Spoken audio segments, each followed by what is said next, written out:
Powered by the Inside the Birds podcast. Now, live from inside the Matt Black Kia Studios. It's Football at 4. And Football at 4 is powered by the Inside the Birds podcast with Jeff Mosher and this man, Adam Caplan, as the Eagles did their move this week to improve the secondary. What does it mean? How will the secondary now look? How many teams were involved and why Philadelphia? We'll get into that and more with Adam Caplan from Inside the Birds podcast, InsideTheBirds.com, right now here on our Happy Hour Friday edition of Football at 4. Adam Caplan, welcome back, pal. How are you, man? Good, man. No, I'm enjoying this week. It's been interesting, certainly. The Eagles made the move we talked about on Inside the Birds last week. We said the Eagles were very interested. What we didn't know is... we discussed this on our show yesterday. We knew that the asking price was $10 million a year, and he didn't get that. He got 1 year for $7.5 million, which is fully guaranteed at signing.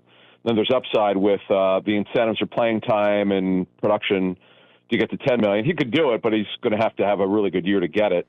But because my understanding was the Eagles were not going to pay him $10 million a year, and no other team was from what I understand. So. He got a decent deal, considering he got cut. He was not going to be with the Giants, Mike. One way or the other, the Giants were going to move him, either release or cut. They had a trade worked out, they thought, with Houston. He could not agree to an extension there.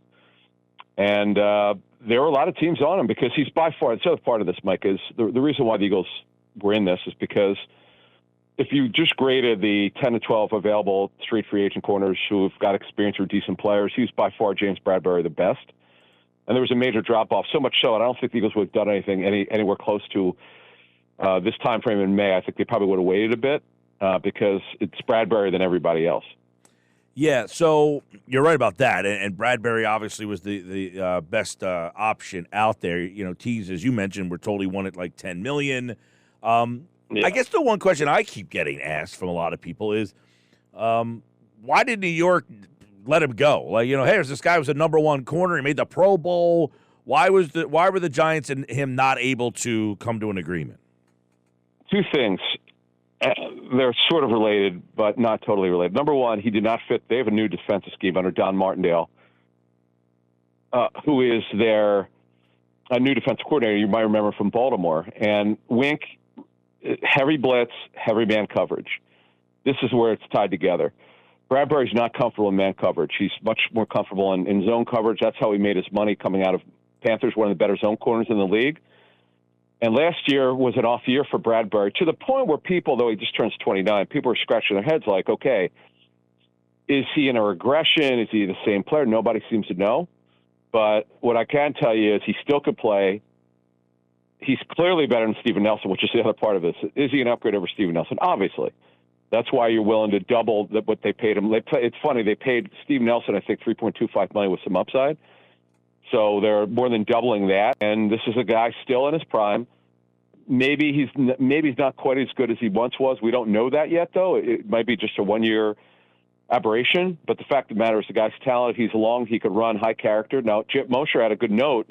One little concerning thing is, Mike, he didn't tackle well last season. And one of the teams that Jeff spoke to told him that. That would worry me a little bit because you got to tackle at corner. One of the things that corners have to do, which maybe they don't love doing, is tackling, but you got to be able to do it. Yeah, and several teams in, as you mentioned, he turned down Texans, which ended up getting Steve Nelson. Other teams started to sign guys, but it was reported that there were, double-digit teams involved in on James Bradberry, and he basically said, the scheme here and the fact that the Eagles, they being viewed as a team that is, a team that's ready to win. Well, here's the thing: if you're Bradberry, you know the NFC East because you played in it for a short period of time, but you know it. You've played these teams in that division. You know the NFC well. That's where he's played with the Panthers and then the Giants now with the Eagles. So that does give you a little bit of an advantage. If you're a player, you feel more comfortable with it. But the thing is, because the Eagles, we mentioned this last week. One of the things that would be attractive to Bradberry is the Eagles played the most zone coverage by far in the first half of last season. Over 90% zone coverage in the first half, which is almost hard to believe in today's NFL, where man coverage is not quite in vogue, but it's a little bit better than maybe it's more in vogue than it was years ago. the fact of the matter is it was a better fit systematically for Bradberry. But the key here is, Mike, they're going to have to play a lot of zone coverage for him to be comfortable, and that's our understanding.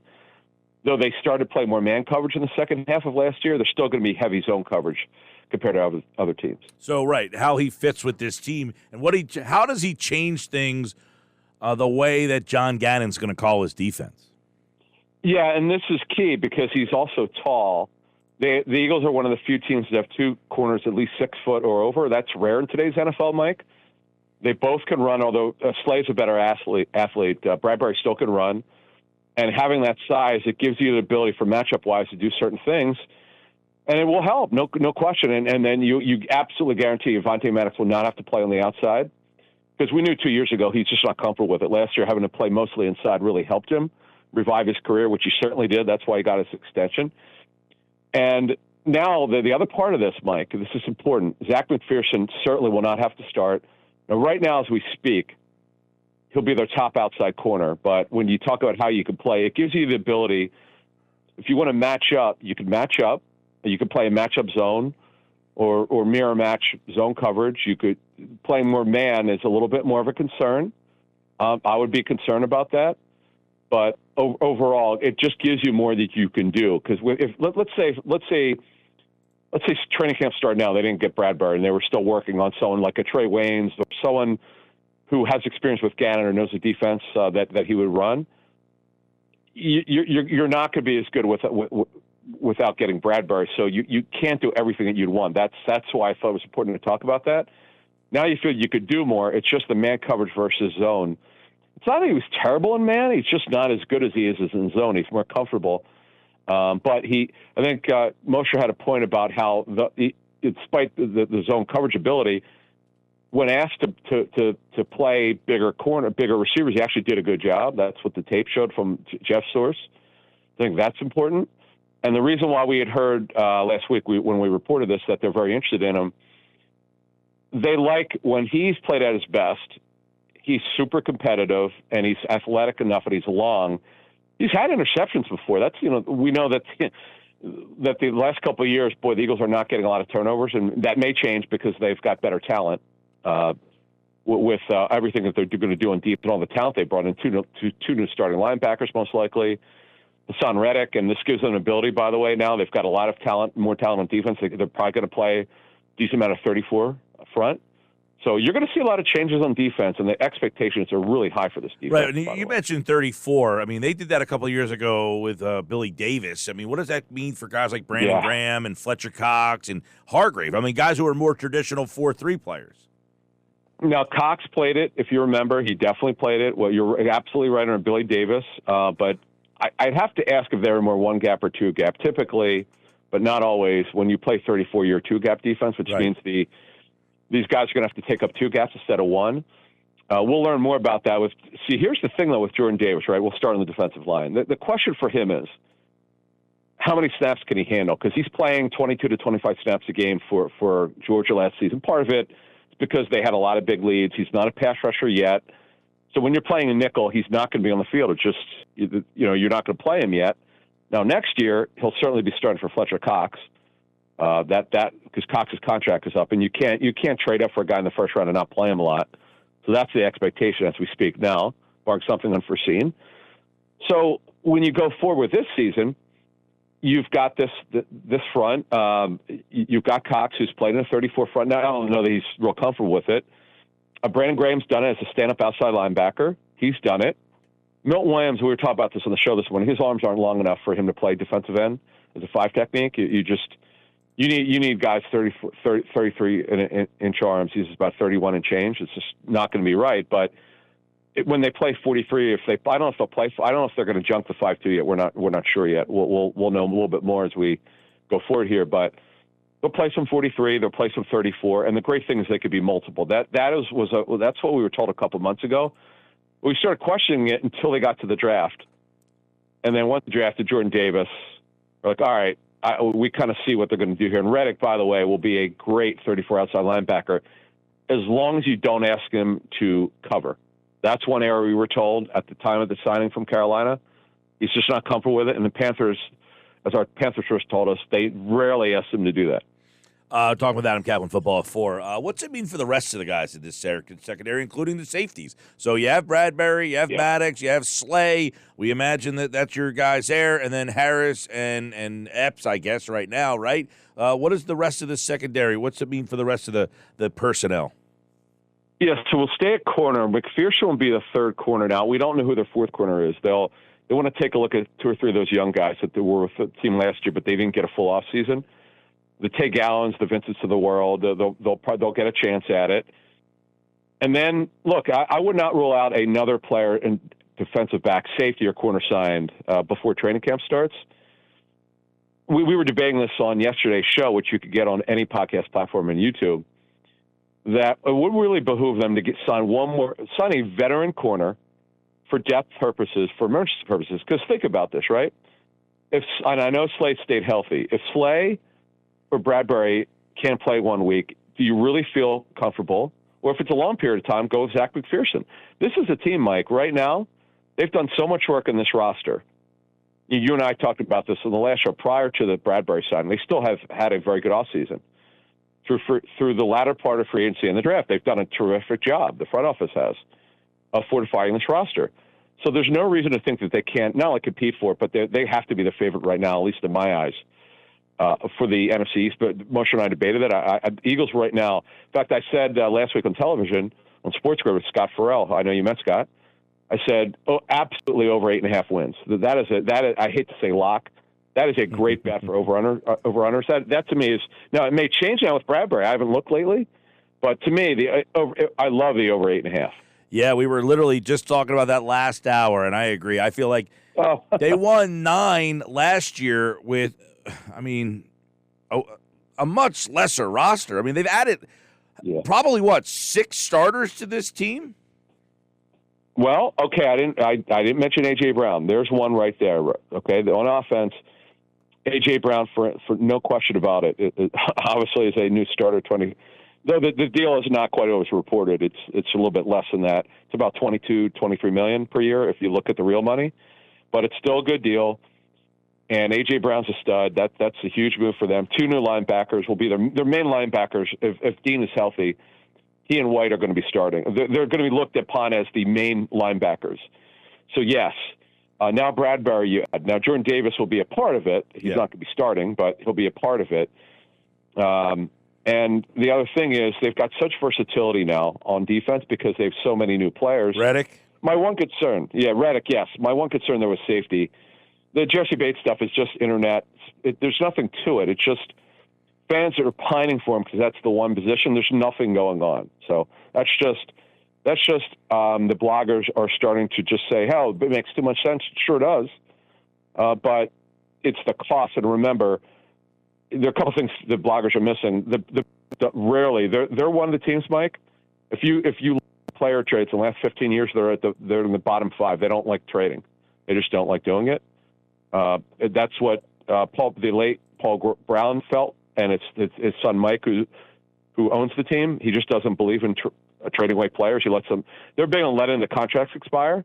Would never say never, but it would behoove the Eagles to bring in another safety for competition. That's the one missing link for the football team. Absolutely, but actually both free and strong. They need more competition. Yep. Let's look at how much better this team is with Bradberry on the roster. I mean, like last year when they got Steve Nelson, it was like, okay, now they can compete at least. You know, like you have a professional guy. He might not have been great, but how much better does Bradberry make this team? It's a good question, Mike. It's funny because on our show that dropped yesterday, Moshe said, what's the floor? And I kind of went back and forth. I said the floor, which means the least amount of wins, would be 10. And he and I both agreed the maximum would be 12. That's the ceiling. I mean, 12-5, to have a 3-win increase. Now, the schedule, it's funny because, everybody debates this, how tough the schedule is. The schedule is a top 5 schedule. If you look at the way the teams look like now, you and I went over this last week, and we did a schedule show last week. That was one of our most listened to shows of the history of our company, which is interesting. It really surprises me, Mike. You never quite know with this, and you know that as well, being as a host. You never quite know what people want. And then we always look at our history of our numbers and see what works, what doesn't work. We read our emails. What you guys like? What you didn't like? And we see the comments. And it's very clear to us they wanted to know what we thought, and they want to know what the debate was, how easy the schedule is, how good is, as you asked me, how good is the football team. Right now, we've got, at least I'm going to do a power rankings for our website, InsideTheBirds.com, very soon. Now that this should be the last major move for a while, barring something unforeseen. So right now, I've got the Eagles as a top 4 team in the NFC. Right now, I probably would rank them as the 4th in that conference. All right. So with that, is there anything else that Howie's, any other moves on this defense, any other moves to make? Is Howie still picking up the phone, or is this it? Of course. I mean, look, the way the Brown thing actually started a while back. It was well before the trade. It's just what happened is the Titans said they weren't trading him, so teams backed off. And then once we got close to the draft, the Eagles were certainly pressing. And the Titans changed their mind when they saw that the money that he wanted was nowhere close to. And I believe, my sense is, Mike, with the Titans, they were concerned about his injury history with the knee, and that they were not willing to go anywhere near where the Eagles were going. Though other teams, by the way, called the Titans. It wasn't just the Eagles, but the Eagles were able to strike a deal, and it's just a great job by Howie Roseman. And right now they're right there. Now, as far as another. They have to they really should get another safety by training camp. Don't need to do anything now, but they really need to get another safety in there. I just don't think they're going to be good enough. If they got a good starting, or if they got a safety to compete for starting job, it just makes the competition better, Mike. And right now they don't have much of a competition. Absolutely, did a good job. We've been talking about him on your show for a while. And Anthony Harris is disappointing. I know he's back because he knows the defense, Mike, but he's got to play better. If you want to be a championship team. And I'm not saying the Eagles are a Super Bowl team, but they are a legit playoff team right now. Let's be honest here. If you want to compete for a Super Bowl, why the heck not? I understand Hurts has got to be much better, but if you want to solidify this thing, why not upgrade a safety? Adam Caplan, InsideTheBirds.com. The Inside the Birds podcast is out. The newest, the latest. It's out right now wherever you listen to your podcast. Download it this weekend and take a listen for more Eagles offseason. James Bradberry's in. That was the big move this week. What is next? Well, we shall find out. We've got some time to go before training camp gets here to maybe plug those holes. Adam, have a great weekend, man. All right, thanks. See you. All right, Adam Caplan, InsideTheBirds.com. And the Inside the Birds podcast right here on the Sports Bash Live on 97.3 ESPN.